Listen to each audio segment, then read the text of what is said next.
του ΠΑΟΚ. Ο Βιέιρα Ντεπρέιτα Σαντελίνο.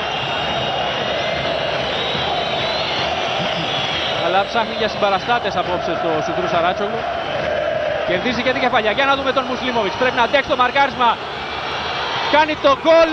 Είναι το 1-1. Ο ΠΑΟΚ ισοφαρίζει στο 102ο λεπτό.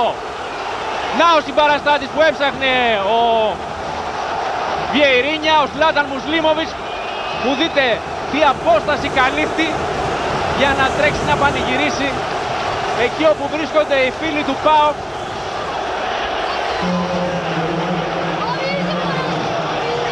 Νάτος ο Σλάταν Μουσλίμοβιτς και ο τρόπος που διαλέγει για να πανηγυρίσει.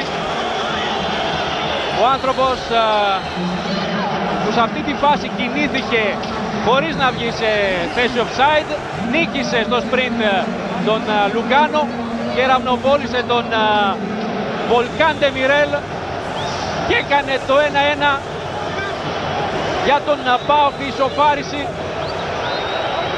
που σημαίνει αρκετά και βεβαίως σημαίνει ότι πρέπει να προσέξει για την συνέχεια και ο ΠΑΟΚ.